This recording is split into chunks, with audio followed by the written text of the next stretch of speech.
They thought they owned every small town in the valley. The notorious Bold Cowboys motorcycle gang had spread fear from county line to county line, but they never expected to cross paths with Marcus "Steele" Santiago at the peaceful Riverdale Country Fair. Tonight, these outlaws were about to learn what happens when you push a retired Force Recon Marine too far. Before we jump back in, tell us where you're tuning in from, and if this story touches you, make sure you're subscribed, because tomorrow I've saved something extra special for you. The late September sun cast long shadows across the Riverdale County Fairgrounds, painting the sky in brilliant shades of orange and gold. The scent of kettle corn and grilled corn on the cob drifted through the air, mingling with the sweet aroma of cotton candy and fresh-baked apple pies. Children's laughter echoed from the carousel, its vintage horses rising and falling in an eternal dance as fairground lights began twinkling to life in the approaching dusk. Marcus Santiago stood by the agricultural exhibition tent, his broad shoulders relaxed, but his eyes constantly scanning the surroundings. Old habits from 15 years in Force Recon died hard. His weathered hands, marked with subtle scars from years of service, held a paper cup of black coffee from Emma's food truck. The Marine Corps ring on his right hand caught the fading sunlight as he lifted the cup to his lips. "You're doing that thing again, Steele," Emma Collins called out from her truck window, her gray hair tucked beneath a bandana. She'd been serving food at the Riverdale Fair for 20 years, long enough to read all her regulars. "Watching every corner like you're still in Fallujah." Marcus's expression softened slightly, the hint of a smile crossing his features. "Force of habit, Emma. Coffee's perfect as always." Sarah Martinez, head of the fair's organizing committee, approached with her clipboard tucked under her arm. Her quick steps and efficient manner couldn't hide her obvious fondness for the Marine who'd become the fair's unofficial security coordinator over the past few years. "Everything set for tonight's main event, Steele?" she asked, using the nickname he'd earned not just from his time in service, but from his unwavering reliability since returning home. "We're expecting the biggest crowd of the season for the harvest competition." Marcus nodded, his eyes continuing their practiced sweep of the grounds. "Pete and Jack are handling the parking areas. Tom's got the midway covered, and I've got extra volunteers watching the vendor sections." He didn't mention that most of those volunteers were veterans from his support group at the community center. Men and women who, like him, had found purpose in protecting rather than fighting. The sound of children's excited shrieks drew his attention to the face-painting booth, where Lisa Chen was transforming young faces into butterflies and superheroes. Her son, Kevin, a Marine who'd served under Marcus in his last tour, had been lost in Afghanistan. The booth was her way of keeping joy alive, and Marcus made sure she always had the best spot at the fair. Old Joe Thompson ambled past, his Vietnam veteran cap proudly displayed, carrying supplies to his famous barbecue stand. "Evening, Steele," he called out. "Feels like a good night ahead." But something in the old veteran's tone suggested he sensed what Marcus had been feeling all day, a subtle tension in the air, like the pressure drop before a storm. The local radio station speakers crackled with announcements about the evening's events: the pie contest judging, the local band's performance, the carousel's special twilight rides. Families streamed through the entrance carrying blankets for the evening movie screening on the great lawn. Everything seemed perfect, peaceful, exactly what the Riverdale Fair had always been. But Marcus had learned to trust his instincts, honed by years of combat and reconnaissance. Something was different tonight. Reports had been circulating about the Bold Cowboys making moves into neighboring counties, their particular brand of intimidation growing bolder with each passing month. 3 fairs in nearby towns had already shut down early this season, citing security concerns that everyone knew meant the Cowboys had demanded protection money. "Steele?" Emma's voice cut through his thoughts. "You feeling it too?" Before he could respond, the distant rumble of motorcycles caught his attention. Different from the usual weekend riders who enjoyed the valley's scenic routes, this sound had a deliberate weight to it, an aggressive harmony that Marcus recognized all too well. His coffee had grown cold, forgotten in his hand as he watched the sun dip lower on the horizon. Sarah stepped closer, her clipboard clutched tighter. "Maybe we should call the sheriff's office," she suggested. But Marcus shook his head slightly. "Not yet. he said quietly, his voice carrying the calm certainty that had guided his Marines through countless missions. Let's see what kind of game they want to play first. The rumble grew louder, and in that moment, as families continued their innocent fair activities unaware, Marcus Santiago prepared himself for a confrontation he'd seen coming since the first reports of the Bold Cowboys expansion. Tonight, at the peaceful Riverdale Country Fair, lines would be drawn, and lessons would be learned about the true meaning of courage, community, and consequences. The rumble of motorcycles grew louder, their aggressive tone cutting through the cheerful, fair atmosphere like thunder before a storm. 5 bikes appeared at the main entrance, their chrome gleaming menacingly in the fading sunlight. The Bold Cowboys' signature emblem, a snarling bull skull wrapped in barbed wire, was clearly visible on their leather cuts.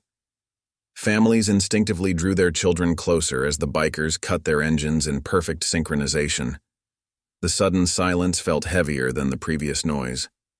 Marcus watched as their leader, a tall man with a silver-streaked beard and cobra tattoo creeping up his neck, dismounted first. Even from a distance, Marcus recognized Calvin "Snake" Morrison from the intelligence reports circulating among local law enforcement. "Steele," Emma called softly from her food truck. "Those aren't our regular weekend riders." "No," Marcus replied quietly. "They're not." "Sarah, start spreading the word, quietly. Tell the vendors to secure their cash boxes, but don't make it obvious." Sarah nodded, understanding in her eyes as she moved casually between the stalls, her clipboard providing perfect cover for passing messages. Snake led his men through the fairground entrance, their boots striking the ground with deliberate heaviness. Behind him, a mountain of a man nicknamed Crusher Thompson took up the rear, while 3 other cowboys spread out in a practiced formation. The crowd parted before them, parents guiding their children toward the carnival rides on the far side of the grounds. Old Joe Thompson's hand slipped beneath his barbecue stand's counter, where Marcus knew he kept a legally registered shotgun. "Easy, Joe," Marcus murmured as he passed by. "Not yet." The Vietnam vet nodded tersely, but his hand remained close to his weapon. The cowboys made their way toward the center of the fair, Snake's predatory gaze sweeping across the vendor stalls, taking note of cash boxes and valuable merchandise. He paused at Lisa Chen's face-painting booth, watching as she quickly finished a butterfly design on a young girl's cheek. "Quite the setup you've got here," Snake drawled, his voice carrying an edge that made the nearby parents gather their children and retreat. "Shame if anything were to happen to it." Before Lisa could respond, Marcus stepped forward, his movement casual but precise. "The lady's busy," he said calmly, positioning himself between Snake and the booth. "A lot of children waiting for their turn." Snake's eyes narrowed as he took in Marcus's bearing, the subtle signs that marked him as military. "Well, well," he sneered. "Looks like we've got ourselves a hero." His gang members moved closer, forming a loose semicircle. "What's with the eagle, globe, and anchor pin, friend? You some kind of jarhead?" "Force Recon," Marcus replied evenly. 15 years. He kept his posture relaxed but ready, noting the positions of each gang member. "And this fair isn't looking for any trouble." Crusher let out a barking laugh that made several nearby children jump. "Trouble? Nah, we're just here to enjoy the fair, right, boss?" "Maybe. Make sure everyone's playing it safe." His hand brushed against his leather cut, where a heavy chain was poorly concealed. Snake's smile didn't reach his eyes. "That's right. Times being what they are, folks need protection. Insurance, you might say." He gestured around at the bustling fair. Lot of cash changing hands at these events. Lot of things that could go wrong. Marcus felt rather than saw several of his veterans moving into position around the area. Pete and Jack had appeared near the cotton candy stand, their stance casual but alert. Tom had shifted his position to cover the midway entrance, where he had a clear view of the confrontation. "The only thing going wrong," Marcus said, his voice carrying just enough steel to make Snake's smile falter, "would be someone thinking they can shake down honest people trying to enjoy a community fair." Snake stepped closer, trying to use his height advantage to intimidate. "You threatening me, Marine? Preparing and narrating this story took us a lot of time, so if you are enjoying it, subscribe to our channel, it means a lot to us. Now back to the story. No, Marcus replied calmly. I'm giving you a chance to leave quietly. Find somewhere else to make trouble. The tension in the air had become palpable. The cheerful music from the carousel seemed suddenly distant, at odds with the confrontation unfolding in the heart of the fairground. Snake's men had spread out further, their hands hovering near concealed weapons. You've got no idea what you're stepping into, Jarhead, Snake growled, his facade of friendliness evaporating. The Bold Cowboys go wherever we want, take what we want. One ex-Marine isn't going to change that. Marcus's reply was quiet, but carried clearly in the tense atmosphere. Former Marine, he corrected. There's no such thing as an ex-Marine. And you're wrong about one other thing. I'm not alone. As if on cue, several more veterans emerged from the crowd, their movements coordinated and purposeful. Snake's eyes darted around, noting the changing dynamics. His cocky smile had been replaced by something harder, more calculating. This isn't over, he spat, backing away slightly. Not by a long shot. Come on, boys. Fair's no fun tonight anyway. The Bold Cowboys retreated to their bikes, their departure as coordinated as their arrival. The rumble of their motorcycles faded into the distance, but Marcus knew this was just the beginning. Snake Morrison wasn't the type to accept being challenged, especially not publicly. As the tension began to dissipate, Sarah approached, her clipboard clutched tight. Should we call the sheriff now?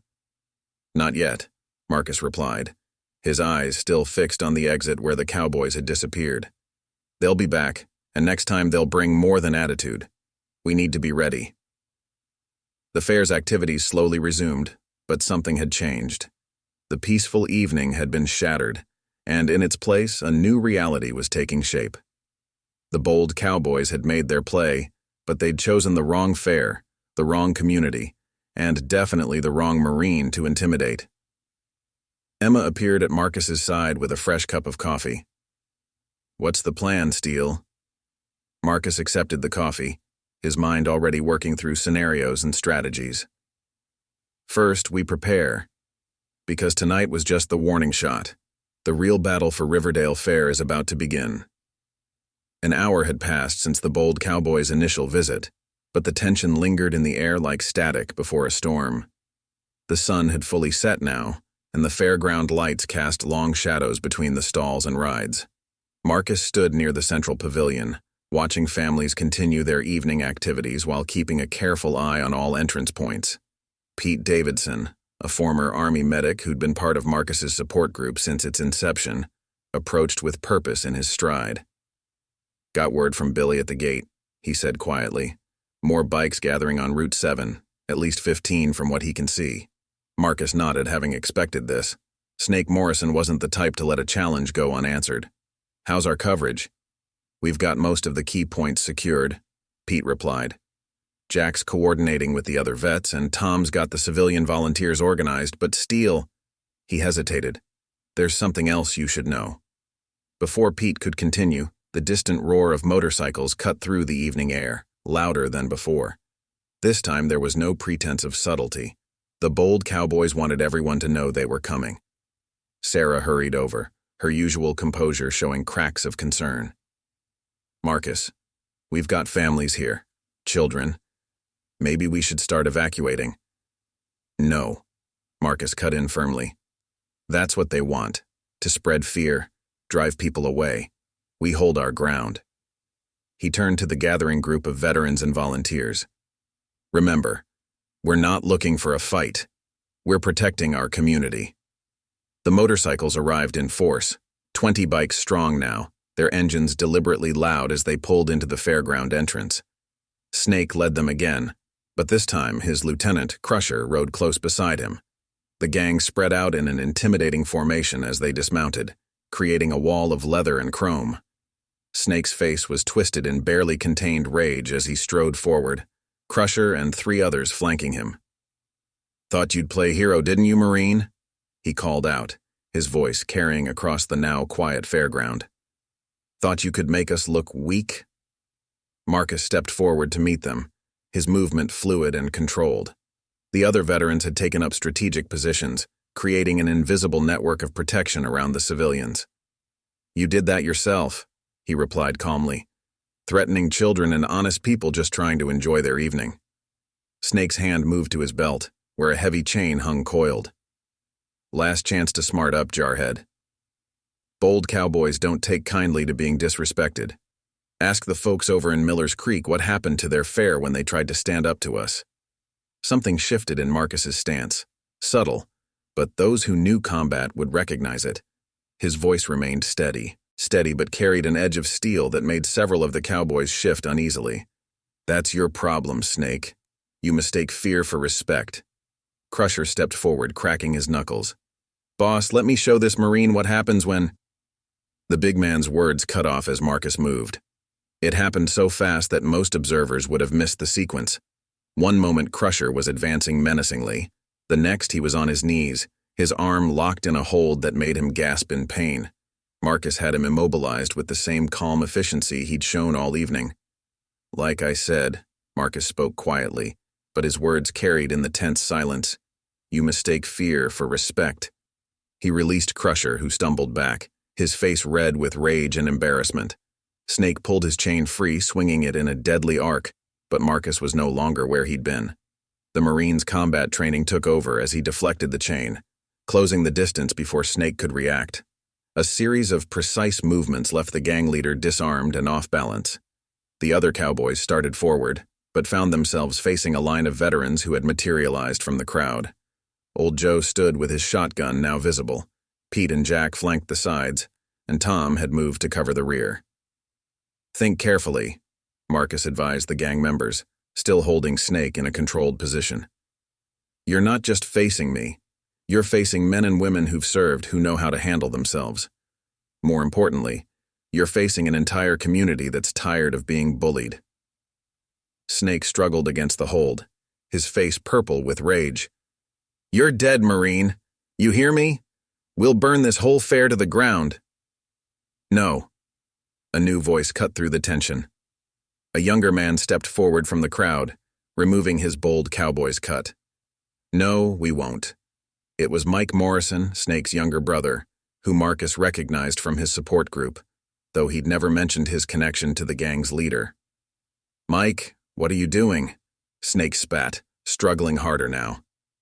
"Something I should have done a long time ago," Mike replied, his voice growing stronger. "I'm done, brother. Done watching you terrorize people like you terrorized me when I came back from Iraq. Done pretending that what we're doing is about brotherhood when it's really about fear."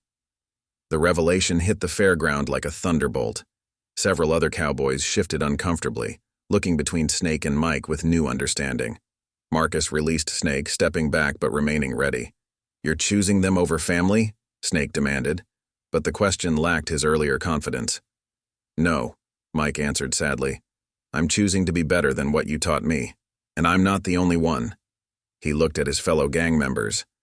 "How many of you are tired of this? Tired of hurting people instead of helping them?"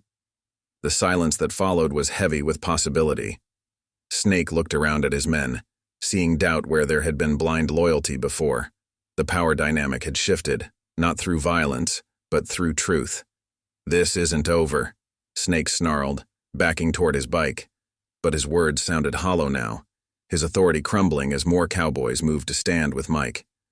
As the gang leader roared away on his motorcycle, followed by only a handful of loyalists, the remaining cowboys stood awkwardly, caught between their old life and the possibility of something new. Marcus turned to Mike. "Support group meets on Thursdays," he said simply. "Doors are always open."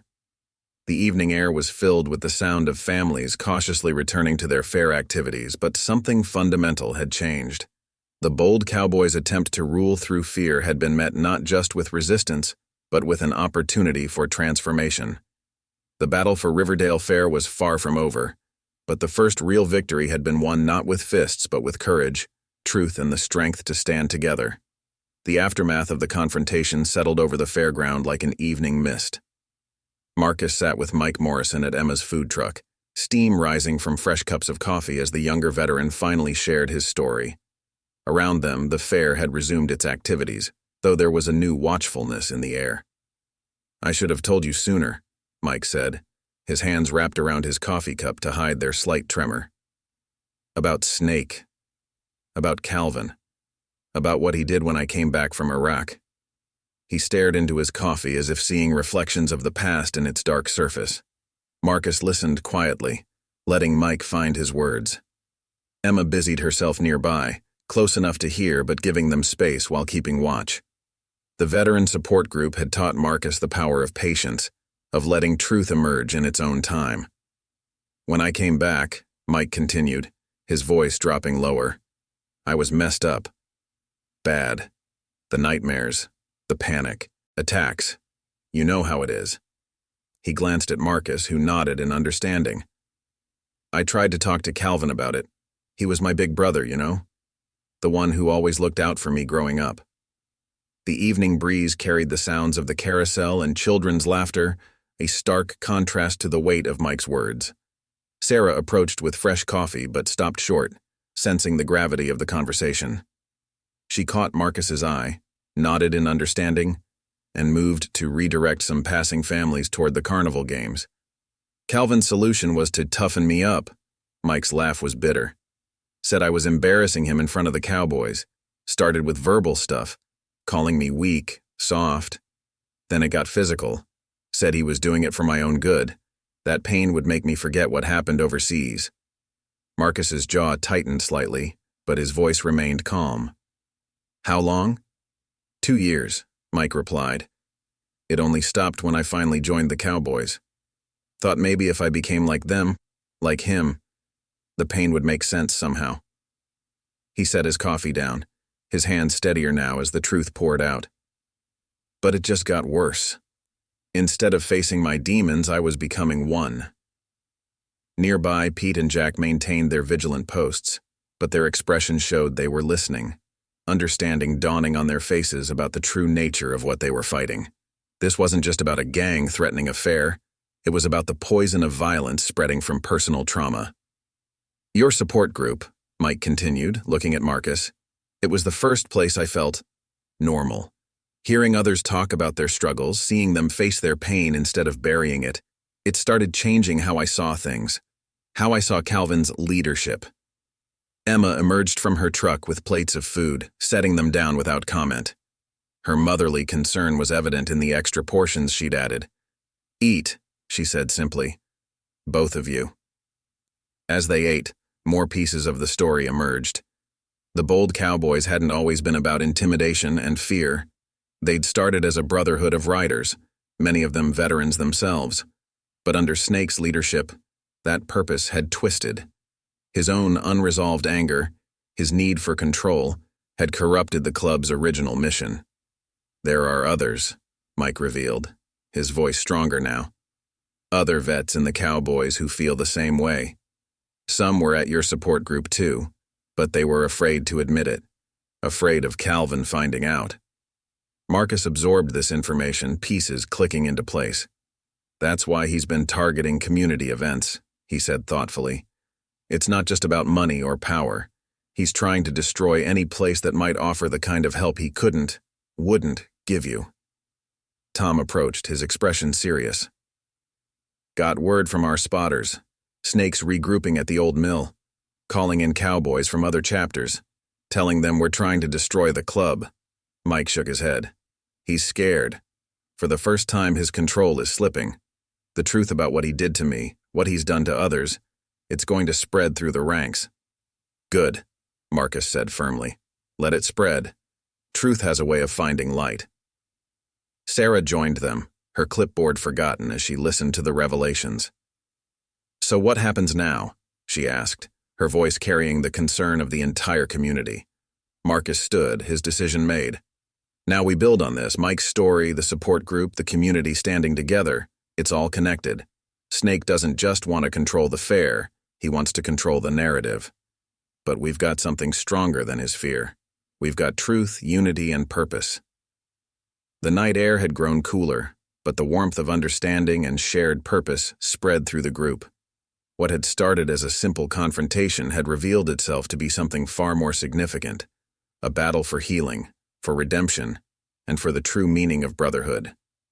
He'll be back, Mike warned, but his voice held resolve rather than fear. "And he'll bring everything he has."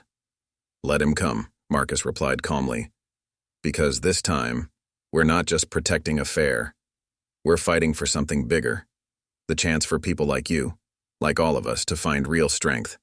Not the kind that comes from fear, but the kind that comes from facing our demons together." As night settled fully over the Riverdale Fair, the lights seemed to shine brighter, as if illuminating not just the grounds but the path forward. The hidden story had emerged, and with it the true battle lines were drawn, not between Marines and cowboys, but between those who used pain to control and those who used understanding to heal.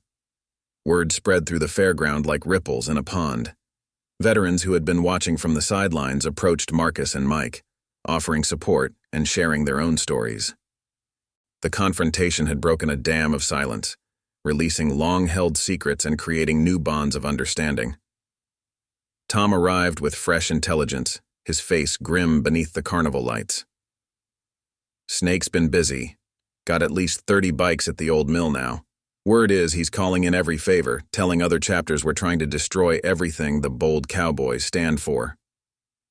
Marcus stood by the central pavilion, watching families continue their evening despite the underlying tension. Emma had organized a network of food vendors to keep hot coffee and meals flowing to those standing guard. The fair had transformed into something between a festival and a fortress, with veterans and community members working in seamless coordination. "He's half right," Mike said, adjusting his jacket. He'd removed the cowboy's patch but kept wearing the leather as a symbol of what the club could be rather than what it had become. "We are trying to destroy something.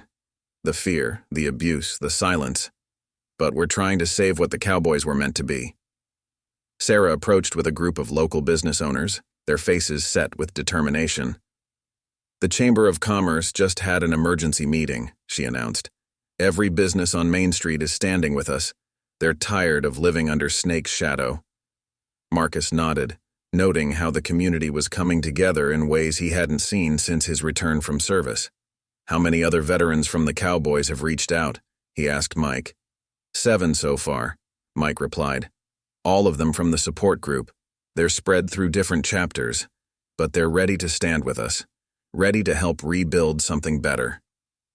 Pete Davidson arrived with Jack, both looking energized despite the late hour. "Got the perimeter secured," Pete reported. "Old Joe's got his veteran buddies from the VFW watching the back entrance, and we've got volunteers from the trucking company manning the parking areas." The sound of approaching motorcycles caused everyone to tense, but these were different. 3 bikes bearing patches from neighboring chapters. The riders dismounted with deliberate care, hands raised to show peaceful intentions. Their leader, a graying man with a Desert Storm veteran patch, approached Marcus. "Name's James Cooper," he said, extending his hand. "Heard what went down here. Heard about Mike's story, too." He glanced at the younger veteran with understanding in his eyes. "Some of us have been watching Snake's leadership with concern for a while now. Maybe it's time for a change?" The gathering momentum was palpable. Lisa Chen emerged from her face-painting booth, which had become an impromptu meeting point for organizing community support. "The school board president just called," she announced.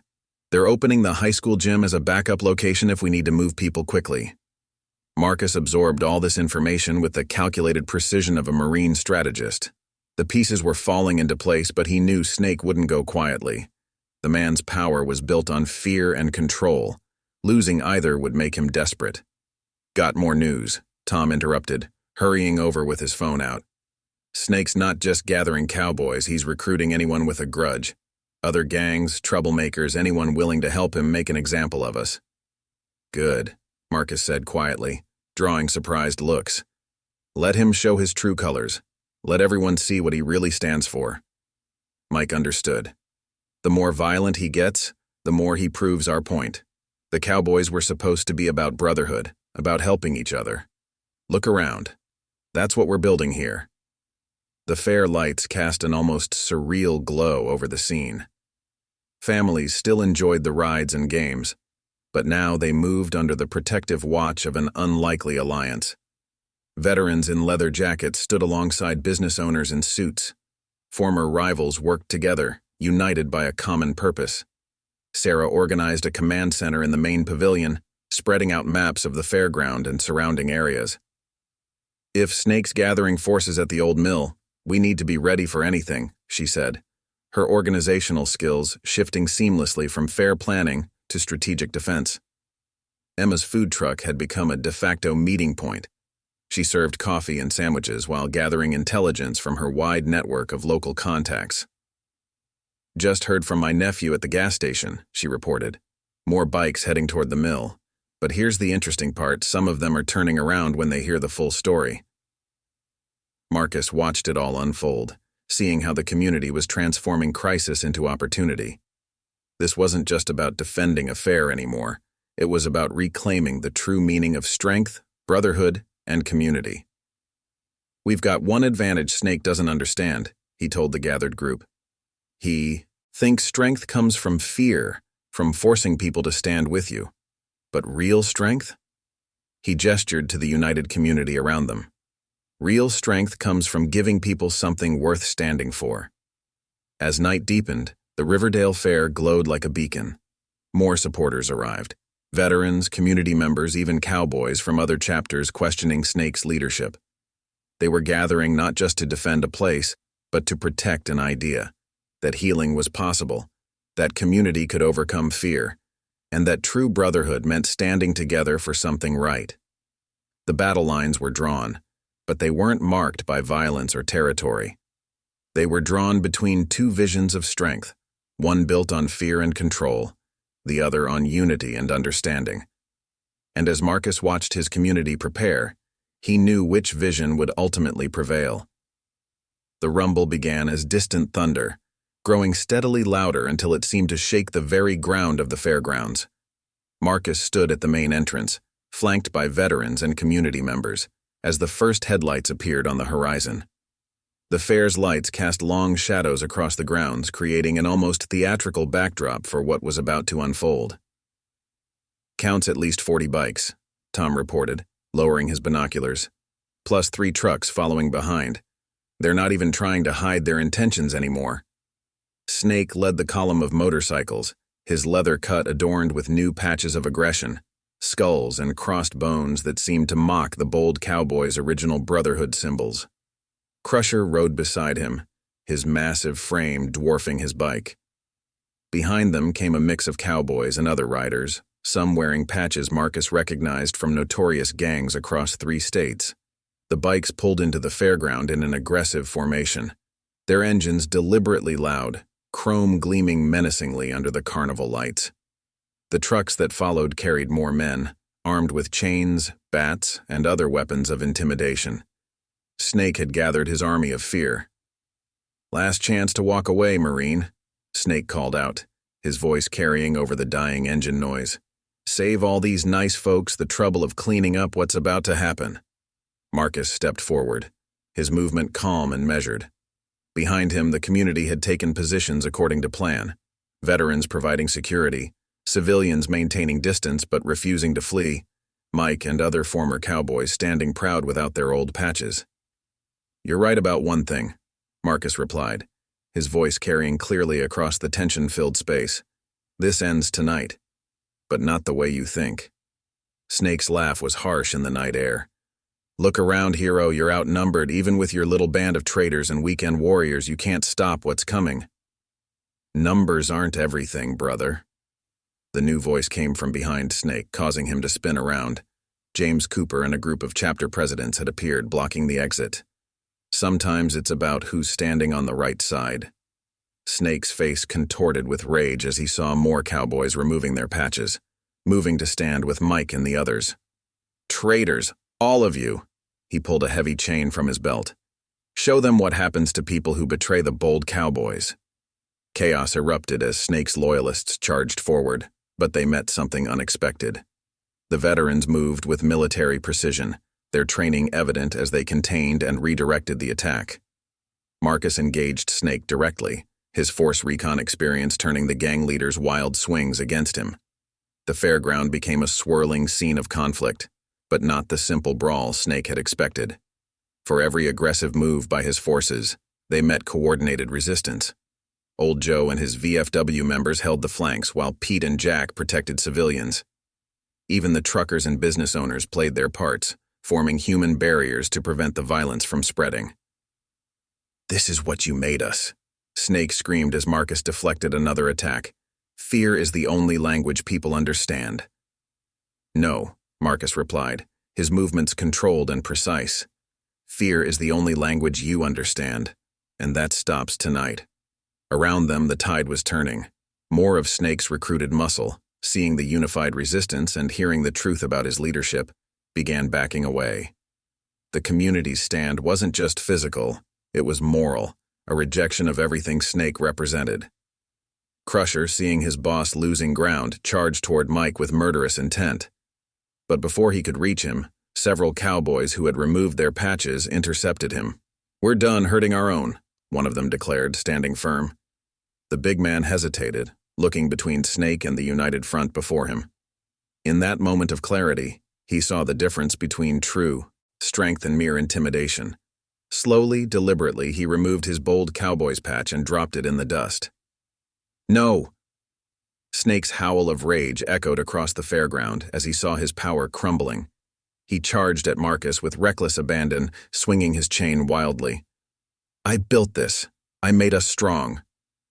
Marcus moved like liquid lightning, disarming Snake with a series of precise movements that left the gang leader face down and immobilized. The chain clattered away into the darkness as silence fell over the scene. "You didn't build strength," Marcus said firmly, holding Snake secure but not hurting him. "You built fear, and fear always fails when people find the courage to stand together." Police sirens wailed in the distance. Sarah had finally made the call, but the real battle was already over. Snake's recruited muscle melted away into the night, leaving only the core cowboys to witness their leader's downfall. "Take a look," Mike said, approaching his brother. "This is what real brotherhood looks like, not forcing people to follow through fear, but inspiring them to stand together for something right." James Cooper stepped forward, his authority as a chapter president evident. "The Bold Cowboys were founded by veterans," he announced. "Men who understood that strength comes from supporting each other, not terrorizing others. Tonight we remember that." Snake, still held firmly by Marcus, looked around wildly as his empire of fear crumbled. His remaining loyal followers were surrendering or slipping away, leaving him alone with the truth he'd tried so hard to bury with violence. "It's over, Calvin," Mike said softly, using his brother's real name. "Let it be over." As the police arrived, they found not a scene of chaos, but one of resolution. The community stood united, the fairground damaged, but not broken.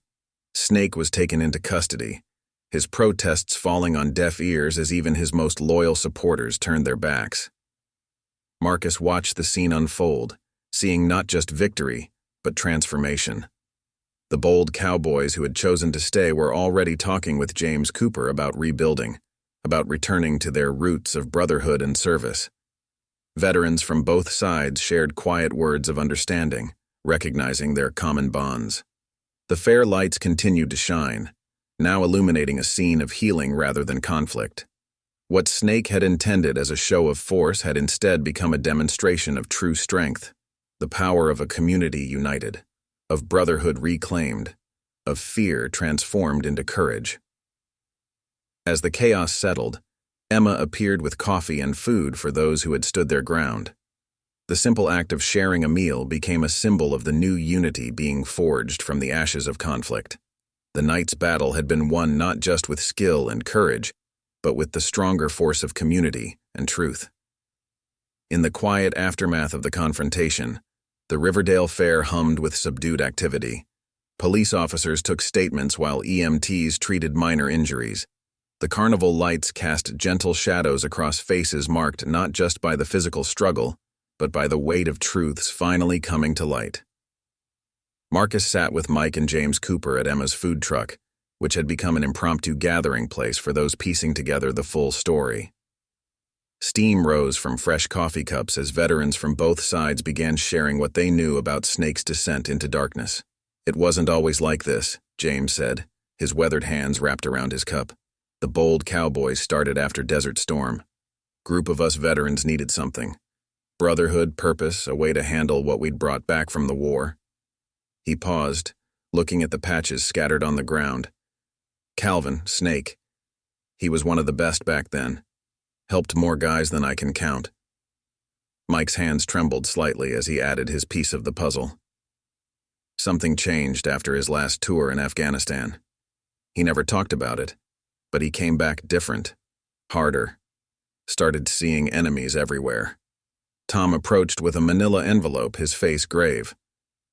Found these in one of the trucks they left behind. Think you need to see this, Steele. He spread out old photographs and documents across the table. They told a story that made even Marcus's practiced composure slip slightly. The photos showed a younger Snake, Calvin Morrison, in his Marine uniform, surrounded by his unit. His face was different then, open and proud. Citations and medals spoke of heroism, of lives saved under fire. But then came the incident reports, the medical evaluations, the signs of PTSD left untreated and denied. He was a Force Recon Marine too, Mike said quietly, seeing Marcus's recognition. Never told anyone after he started the Cowboys. Said that life was dead, that strength only came from making sure you couldn't be hurt again. Emma emerged from her truck with fresh coffee and her special apple pie, her motherly intuition sensing the need for comfort food as hard truths emerged. All this time, she said, setting down the plates, he was fighting a war that never ended in his head. More veterans gathered as the story unfolded. Snake's descent from respected leader to feared tyrant hadn't happened overnight. His own unprocessed trauma had twisted his understanding of strength, turning the Cowboys from a brotherhood of healing into a weapon of intimidation. Found something else, Pete said, joining them with a worn leather journal. This was in his saddlebag. It's not easy reading. The journal entries revealed Snake's inner battle, his fear that helping others face their demons would force him to face his own, his conviction that only through complete control could he keep his own darkness at bay. The later entries became increasingly paranoid, seeing Marcus's support group as a direct threat to everything he'd built. The support group, Mike realized, his voice heavy with understanding. That's why he targeted it so hard. Seeing veterans heal, seeing them find strength in vulnerability. It challenged everything he'd come to believe. James Cooper stood, his decision evident in his bearing. The Bold Cowboys lost their way because we let one man's unhealed wounds infect us all. That ends now. He turned to Marcus. Your support group, could it handle more members? Marcus's reply was immediate. Doors are always open. That was true even for Snake, if he'd chosen to walk through them. Deputy Sarah Martinez approached with her own revelation. Just got word from County. Those other fairs Snake supposedly shut down? Turns out most of them were already struggling. He just took credit to build his reputation for fear. The truth seemed to lift a weight from many of the former Cowboys' shoulders. The image of unstoppable force Snake had crafted was crumbling, revealing the pain and fear beneath. He wasn't a monster, Mike said softly, looking at an old photo of his brother. He was just lost, couldn't find his way back, so he tried to make the whole world match the war in his head. Marcus studied the documents, seeing parallels in their service history. Sometimes the hardest enemy to face is the one inside, he said. Snake chose to let his demons drive him, but that choice doesn't have to define the Cowboys anymore. As the night deepened, more stories emerged. Veterans from both sides shared their experiences, their reasons for joining the Cowboys, their hopes for what the club could become again. The truth, finally spoken aloud, was both painful and liberating. Emma, who had been quietly listening, suddenly spoke up. You know what this means, don't you? This isn't just about saving the fair anymore. It's about saving the people Snake couldn't save himself. Her words resonated across the gathered group. The reveal of Snake's history hadn't excused his actions, but it had illuminated the deeper battle they were fighting, not just against intimidation and fear, but against the isolation and untreated trauma that had birthed them. "So, what happens now?" Tom asked, voicing the question on everyone's mind. Marcus looked around at the united group, veterans, community members, reformed cowboys all standing together. "Now we build something better, something true to what the Bold Cowboys were meant to be, a brotherhood of healing, not hurt." The carnival lights continued their steady pulse, illuminating faces now marked not just by the night's struggle, but by understanding. The truth had stripped away pretenses, leaving behind the possibility of real transformation. As the group began discussing plans for the future, the scattered Bold Cowboys patches on the ground seemed less like symbols of fear and more like reminders of a promise unfulfilled, until now. The real battle, they were learning, wasn't won with fists or chains, but with the courage to face truth and choose a better path. The morning sun cast long shadows across the fairground, where the night's events had left both visible and invisible marks of transformation. The Bold Cowboys who had chosen to stay gathered near the main pavilion, their leather cuts bearing empty spaces where patches had been removed, a symbolic clean slate for what was to come. James Cooper stood before the assembled group, his presence carrying the weight of both authority and responsibility. Around him, the fair was coming back to life, vendors setting up for another day despite the previous night's chaos. The sight of bikers helping repair damaged stalls and clear debris spoke volumes about the changes already taking place. "For too long," James began, his voice carrying across the morning air, "we let the Bold Cowboys become something we never meant it to be. Today, that changes." He gestured to Mike Morrison, who stepped forward with a stack of new patches, the traditional bull skull design, but now encircled by symbols of service and brotherhood. Marcus watched from nearby, noting how the remaining cowboys stood differently now, their postures reflecting purpose rather than intimidation. Emma had set up a breakfast station, the simple act of sharing morning coffee becoming a ritual of rebuilding trust. "The Bold Cowboys were founded by veterans," James continued, "men and women who understood that real strength comes from lifting each other up, not pushing others down. It's time we remembered that." He turned to Mike, "Which is why my first act as interim president is to establish a new leadership council." Murmurs rippled through the gathered bikers as James explained the new structure. The club would no longer be ruled by fear and absolute authority. Instead, a council of veterans and experienced riders would guide the Cowboys back to their original mission. "Mike Morrison will serve as our veteran liaison," James announced, drawing surprised looks from many. His courage in standing up to his own brother, in choosing healing over hatred, embodies everything we should have been all along. Mike accepted the position with quiet dignity, his eyes moving to the empty space where Snake's bike had stood the night before. "We're not just changing patches," he said, his voice steady. "We're changing how we define strength." Pete Davidson approached with a proposal that brought the transformation into sharper focus. "The VFW Hall has offered us meeting space," he reported, "a place where the support group and the Cowboys can work together, help veterans transition back to civilian life." The practical details of change began taking shape. The Cowboys would maintain their presence on the roads, but as guardians rather than intimidators.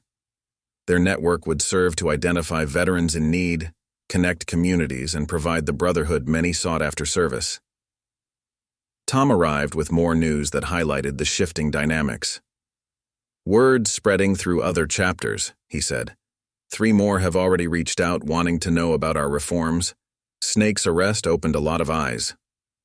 Sarah Martinez joined the gathering, her clipboard now containing plans for community integration rather than fair security. "The Chamber of Commerce wants to partner with you," she told James. "They see the potential for the Cowboys to be a force for good in the community." "And that's just the beginning," James replied, spreading out a map of the region. "We've got veterans scattered across these counties, many struggling like Snake was. But instead of exploiting that pain, we're going to help heal it." The transformation wasn't just organizational, It was visible in small, human moments. Cowboys who had arrived as intimidators now helped Lisa Chen repair her face-painting booth. Others worked alongside Old Joe, learning about his Vietnam experiences as they fixed damaged stalls.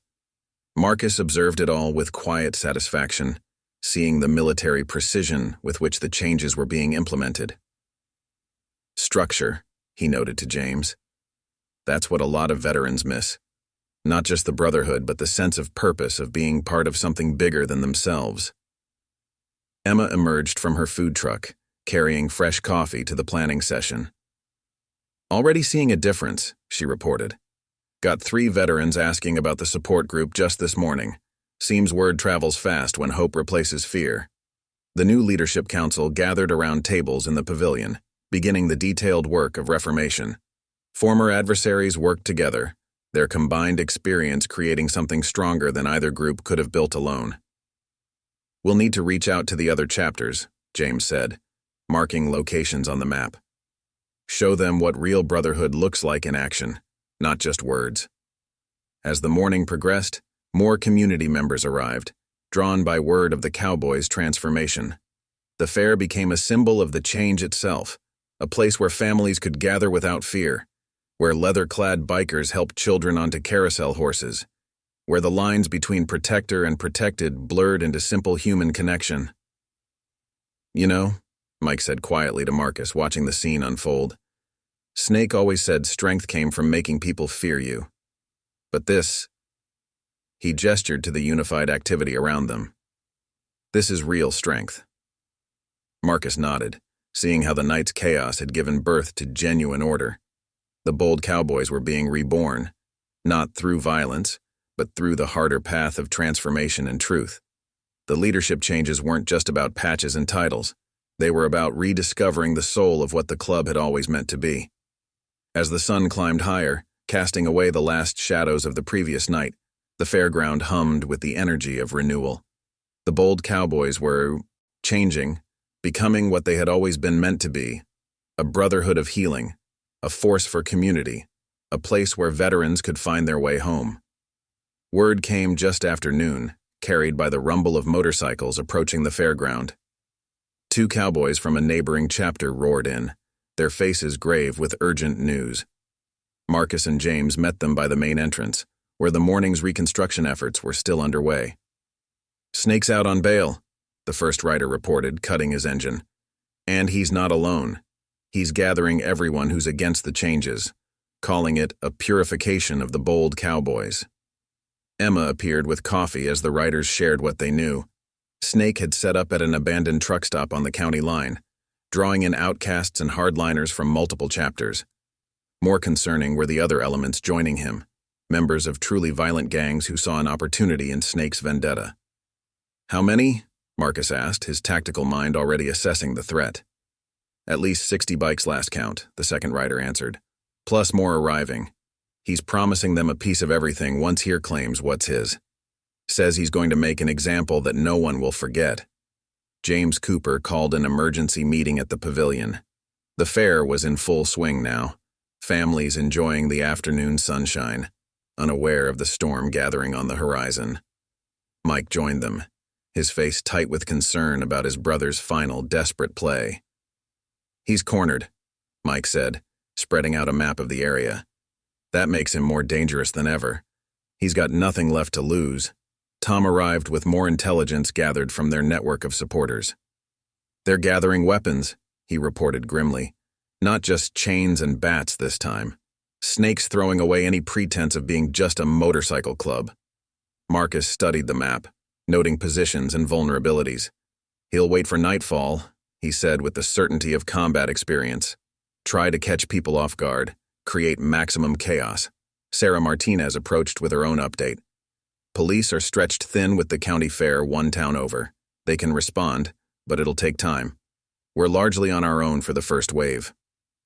The transformed Bold Cowboys gathered, their new patches gleaming in the afternoon sun. The changes they'd begun weren't just symbolic anymore. They were something worth defending. James addressed them with the gravity the situation deserved. Snake wants to destroy everything we're building, he said, his voice carrying across the gathered group. Not just the club's reforms, but the very idea that change is possible. We can't let that happen. Pete Davidson had already begun organizing the veterans present, their military training turning the fairground into a defensible position. Old Joe and his VFW members set up observation points, while Lisa Chen coordinated with other vendors to create safe zones for families. Got more allies incoming, Tom announced. Word spread about Snake's plans. Riders who believe in what we're doing, coming to stand with us. Even some truck drivers are positioning their rigs to help protect the perimeter. The afternoon progressed with purposeful activity. The fair continued operating, but beneath the surface, preparations took shape. Emma's food truck became a command center, with riders coming and going with updates about Snake's growing force. He's trying to make this bigger than just the Cowboys, Mike observed, watching the preparations. Wants to prove that his way, the way of fear and violence, is the only way. Marcus nodded, seeing the larger battle taking shape. Which is exactly why we have to prove him wrong, not just stop him, but show everyone a better path.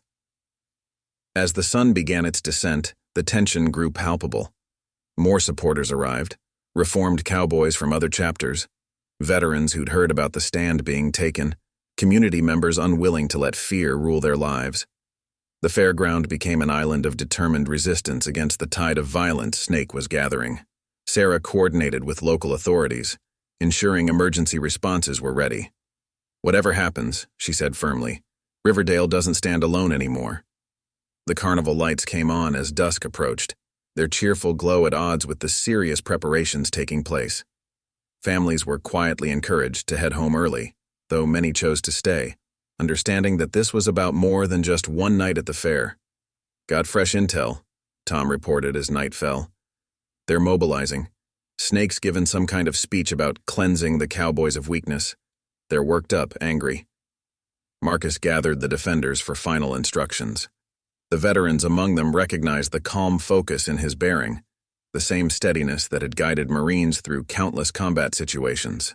Remember, he said, his voice carrying quiet authority, we're not just defending a place, we're defending an idea. That strength comes from standing together, that healing is possible, that fear doesn't have to win. James Cooper stood beside him, the new and old guard united. Snake thinks he's coming to destroy what we've built, he added. Let's show him just how strong brotherhood can be when it's built on truth instead of fear. As night settled fully over the fairground, the distant rumble of motorcycles began to grow. The final battle for the soul of the Bold Cowboys, and perhaps for Riverdale itself, was about to begin. But this time, those standing against Snake's darkness weren't alone or afraid. They were united, purposeful, and ready to prove that the strongest bonds are forged not through fear, but through the courage to stand together for something right. The first signs of Snake's approach came as a distant thunder, growing steadily into an overwhelming roar that seemed to shake the very foundations of the fairground. The carnival lights cast their cheerful glow against the darkness, creating an almost surreal backdrop for what was about to unfold. Here they come, Mike said quietly, standing beside Marcus at the main entrance. Looks like even more than we expected. The headlights appeared like an angry swarm, at least 80 bikes strong, with trucks and cars following behind. Snake led them, his leather cut now adorned with crude symbols of violence that mockingly mimicked the Cowboys' traditional patches. The rumble of engines grew to a deafening crescendo as they pulled into the fairgrounds entrance. Marcus stood calmly, flanked by James Cooper and the reformed Cowboys. Behind them, veterans and community members had taken their positions according to plan. Emma's food truck, transformed into a medical station, was safely positioned at the rear, with Pete Davidson ready to handle any injuries. Snake cut his engine, the sudden silence almost as overwhelming as the previous noise. His face was a mask of rage and desperation as he surveyed the scene before him. So, he called out, his voice carrying across the tense space, the traitors and weaklings all gathered in one place. Saves us the trouble of hunting you down. It's over, Calvin. Mike stepped forward, using his brother's real name. Look around you. Look at what you've become. What you're trying to destroy. Snake's laugh was harsh and brittle. Destroy? I'm here to cleanse, to remind everyone what real strength looks like. He gestured to his assembled force, a mix of hardline cowboys and various criminal elements. "This is power. This is what the Bold Cowboys should be." "No!" James Cooper's voice rang out clear and firm. "This is fear wearing the mask of strength, and we're done being afraid."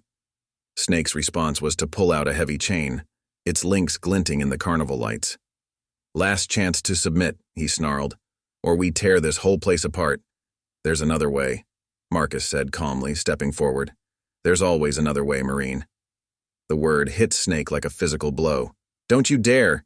You don't get to call me that. That life is dead." "Is it?" Marcus pressed. "Or are you still fighting a war that never ended? Still trying to control everything because you couldn't control what happened over there?" Snake's composure cracked further. "Shut up! You don't know anything!" He swung his chain in a vicious arc, signaling his forces to attack. The fairground erupted into chaos, but not the kind Snake had expected. The veterans moved with coordinated precision, their military training evident as they contained and redirected the assault. The reformed cowboys stood their ground, their unity proving stronger than the disparate anger of Snake's followers. Marcus engaged Snake directly, his Force Recon training turning the gang leader's wild attacks against him. "You're right," he said as they fought. "I don't know exactly what happened to you, but I know what it's like to carry those wounds."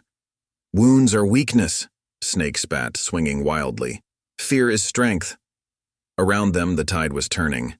Many of Snake's recruited muscle, seeing the organized resistance and sensing they'd been drawn into something deeper than promised, began backing away. The unified front before them wasn't just physical, it was moral, a rejection of everything Snake represented. "Look around you," Marcus pressed, deflecting another attack. "This is real strength. People standing together, helping each other heal instead of spreading more pain." More of Snake's followers were dropping their weapons, some even removing their patches as the truth of their situation became clear. They'd come expecting to crush weakness, only to find themselves confronting true strength. "No!" Snake's howl of rage echoed across the fairground as he saw his power crumbling. "I won't go back to being weak. I won't." His next attack was reckless, leaving him open. Marcus moved with fluid precision, disarming him and taking him to the ground with a controlled hold. The chain clattered away into the darkness as silence fell over the scene. "Being strong isn't about not having wounds," Marcus said quietly, holding Snake secure but not hurting him. "It's about having the courage to heal them." Mike approached his fallen brother, his voice gentle. "Remember what you told me when I enlisted? Brothers look out for each other. What happened to that man, Calvin?" Something broke in Snake then. Not physically, but deeper. The rage drained from his face, replaced by something raw and vulnerable. I couldn't save them," he whispered. "My unit. I was their leader, and I couldn't." "So you tried to control everything else," Marcus finished softly. "Tried to make the whole world match the war in your head."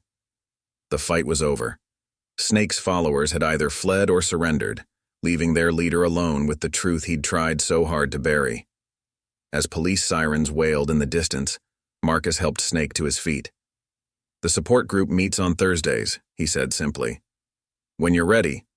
James Cooper approached with the original Bold Cowboys patch, the one that stood for brotherhood and healing, not fear and control. "The choice is yours," he said, "but there's still a place for you in the real brotherhood." As Snake was led away by police, the carnival lights continued their steady pulse, illuminating a scene not of destruction, but of transformation. The Bold Cowboys had faced their greatest challenge and emerged stronger, not through force, but through the courage to stand together for something right. The battle for Riverdale Fair was over, but its impact was just beginning to spread, proving that true strength isn't found in making others fear you, but in having the courage to face your own fears and help others face theirs. Dawn broke over the Riverdale Fair with the promise of a new beginning. The morning light revealed the signs of the previous night's confrontation, but also the birth of something remarkable. All across the fairground, Bold Cowboys worked alongside community members, repairing damage and strengthening bonds that had been forged in the crucible of conflict. James Cooper stood with Marcus near Emma's food truck, watching the transformation unfold. The Cowboys' cuts now bore the restored original patches, symbols of true brotherhood, rather than intimidation. More importantly, the men wearing them carried themselves differently, with purpose rather than menace. "Got word from County," Sarah Martinez approached with her clipboard. "Snakes being held without bail, but that's not the interesting part." She paused, sharing a meaningful look with the group. "He's asked about the support group schedule." Mike, who had been helping repair a damaged vendor stall, joined them. "Think he means it?" The question carried the weight of years of complicated brotherhood. "Time will tell," Marcus replied, accepting a fresh coffee from Emma, but asking for help, that's the hardest first step. The fairground had become a hub of activity as the community came together to prepare for the day ahead. Lisa Chen's face painting booth was back in operation, now with several cowboys helping set up her supplies. The sight of leather-clad bikers carefully arranging face paints drew smiles from passing families. "Got more good news," Tom announced, arriving with fresh intelligence. 3 more chapters have reached out, wanting to adopt our reforms. Word spreading about what happened here, about choosing healing over fear. Pete Davidson emerged from the medical station he'd set up, looking tired but satisfied. "Most injuries were minor," he reported. "But we've had something unexpected. Veterans from Snake's group asking about PTSD resources. Seems seeing him break down opened some doors." James nodded thoughtfully. "That's what we were always meant to be, a place where warriors could find their way home." He looked around at the mixed group of bikers and veterans. "Just took us a while to remember it." The transformation wasn't just visible in the Cowboys. Community members who had once crossed the street to avoid bikers now worked alongside them. Old Joe's barbecue stand had become an impromptu gathering spot where veterans of different eras shared stories and support. "Chamber of Commerce called," Sarah added. "They want to make the Bold Cowboys part of the official fair security team, not just here, but for all county events. Said something about turning shadows into light." Emma emerged from her truck with a fresh round of coffee and her special breakfast plates. "Already seeing changes in how people act," she observed. "Had 3 mothers thank the Cowboys for keeping their kids safe last night. Said they finally understood what the club could be." The morning progressed with purposeful activity. James coordinated with chapter representatives who had arrived to learn about the reforms. The pavilion had become a planning center where former adversaries worked together to build something new. "It's not just about the patches," Mike explained to a group of newly arrived riders. "It's about remembering why we came together in the first place, to help each other heal, to find purpose after service." Marcus watched it all from his usual spot, seeing how the night's chaos had given birth to genuine order. Veterans who had been struggling alone were finding brotherhood again. Cowboys who had lost their way were rediscovering their purpose. "You know what's really changing?" Pete observed, joining Marcus. "The way they talk about strength. No more of this fear equals respect nonsense. They're starting to understand what real power looks like." A group of younger riders approached James, formally requesting to join the reformed club.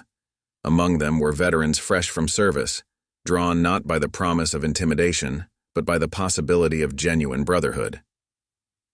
"Got the VFW hall set up," Old Joe announced proudly. "Support groups got a permanent home now, and the Cowboys have their meeting space. Figure having both under one roof makes a kind of sense." Sarah had been coordinating with other local fairs and events. "It's spreading," she reported. "Communities that shut down because of Snake's threats are reopening. They're asking for the new Bold Cowboys to help provide security." The carnival rides started up, their cheerful music mixing with the sounds of reconstruction. Children who had been scared of the bikers now watched in fascination as cowboys helped test the safety equipment on every ride. "This is what healing looks like," Mike said quietly, watching a group of veterans sharing coffee and conversation. Not hiding the wounds, but helping each other carry them. As the morning turned to afternoon, the Riverdale Fair hummed with renewed energy.